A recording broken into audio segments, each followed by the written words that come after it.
Hey guys, it's me, Christy. Today I'm going to be showing you how to make this guy.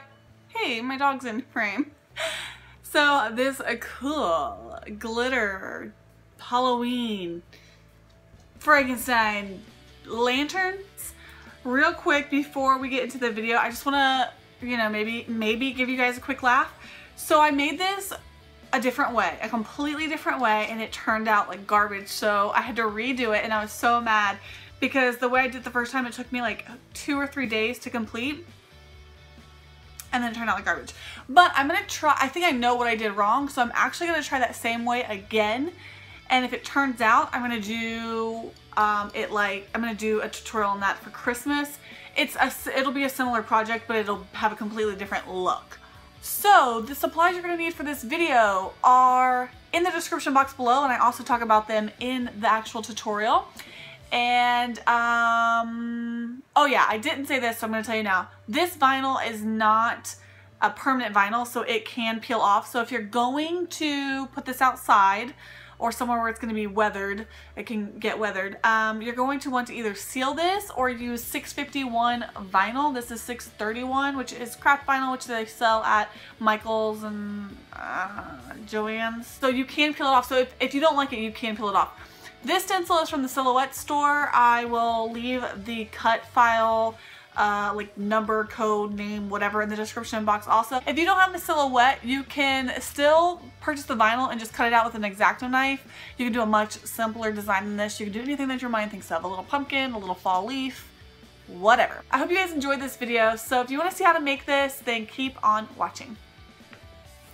Alright guys, so the supplies you'll need are a mason jar, a decal, some Mod Podge, and some craft glitter. And I apologize for me showing you everything upside down. I didn't realize until right after this that my camera was actually facing the right way instead of the wrong way. But anyways, that's the supplies you're going to need. Oh, and if you want to do the little bow at the end, I used Baker's Twine.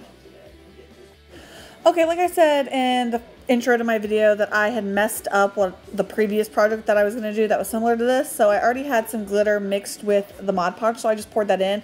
However, if you are starting out like normal, you're just going to take the Mod Podge and just pour a little bit in and then just roll the mason jar so that the Mod Podge completely covers your jar. Alright, so like I said, make sure that it completely covers your mason jar. If you don't have enough, just pour a little bit more in and swirl it around. Once you've done that, you're going to want to pour the remaining out back in your Mod Podge bottle, cup thingy, or like I have this extra cup just sitting here. You're going to want to pour the rest out because if there's too much in there, it's going to slide to the bottom. And that's not going to be good, or it's going to take forever to dry. So make sure that you dump out the rest of the Mod Podge. By the way, guys, the dry time on this is about 2 hours. Okay, so my camera kind of cut off. Once you put the Mod Podge in, you're going to pour some glitter in and roll it around the same way you did the glue. Dump the extra out. And then once that dries, this is the next step. So it's basically the same thing, but this time I'm painting the Mod Podge on. So I'm painting it in a thin layer on top of the glitter that has already dried. And the best way that you can tell if it's dry or not is on the outside of the glass, it'll have like this cloudy look to it if it's still wet. So when you can see the glitter and it looks super glittery, that's when you know it's dry. So you're going to paint all around with your paintbrush. And then you will pour your glitter in. By the way, this glitter is from Martha Stewart and it's the color Cotton Candy. You're going to pour that in, and like I said before, you're just going to take that and roll it around like you did the glue or the Mod Podge when you originally put it in. And then you'll dump out the extra and let that dry.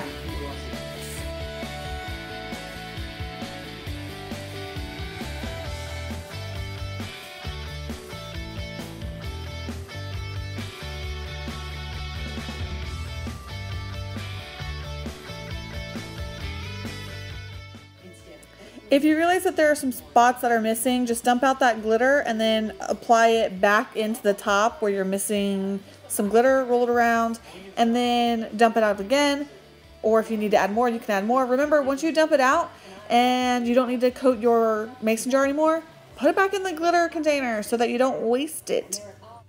Okay, so right here I am checking my glitter and glue, make sure it's dry and that it's as opaque as I want. You could totally do another coat if you wanted to, or you could have just done the first coat, totally up to you. And now I'm taking my decal, and I'm taking this, what is it called, burnishing tool? I think that's what it's called. And I'm going over it to make sure that it sticks to the carrier sheet. This is actually not the proper carrier sheet, but it's all I have, so I had to go with it. Once you've done that and you think it's adhered pretty good, you got all the bubbles and all that stuff out, you are going to pull it up from the backing sheet. And I had a little bit of trouble with mine because the paper was sticking to it, but we got it all handled.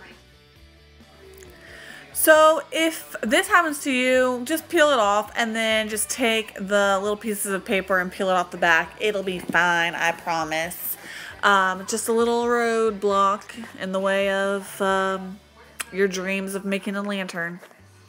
So now you're just going to take your decal and find where you want it to go. These Dollar Tree mason jars have like a little seam on both sides, so I try to do it where that was completely on the side so that the decal wouldn't go over it.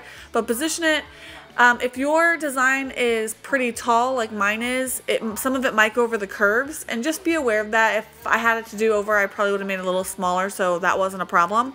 But you're going to lay it on there, and then you're going to take that tool, or if you don't have that, you can just use like a credit card or something like that, and you're going to push out all the bubbles. I like to go from the center and push out, and then once you do that, you can pull off the carrier sheet. A little tip is, as you're pulling away the carrier sheet, to pull it down on top of the design, like how I'm doing here, if that makes sense. That way you're kind of pushing the decal on it instead of trying to lift it away, if that makes any sense at all. I hope it did, but that's what you're going to want to do to make your life a little bit easier when removing the carrier sheet. So here I'm just taking some baker's twine that I got from the Dollar Tree, and I'm wrapping it around the lid. You could use so much more of this and completely cover the lid if you wanted to and hot glue it down, all that stuff. I didn't want to do that. I actually think it looks better, but I just didn't want to do that this time. So you're just going to take the, oh, I'm out of frame. Take the baker's twine and wrap it around, and then you're going to want to match up the ends so that they're even.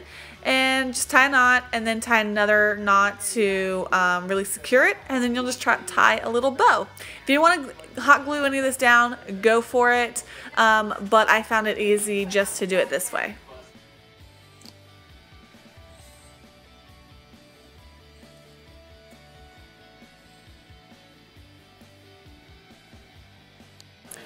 Alright, so I forgot to tell you guys you need a flameless candle as well. Sorry about that. Anyways, pop that down in there, pop the lid on, and then you're good to go.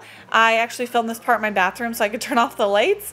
But of course, if you had this outside at night or even in your living room, like in the dark, it would look amazing. And here is the finished product. Very cool and spooky.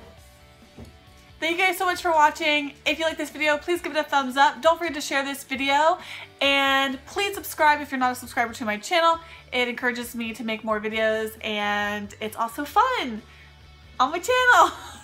So I'll see you guys next time. Bye. Frankenstein says bye.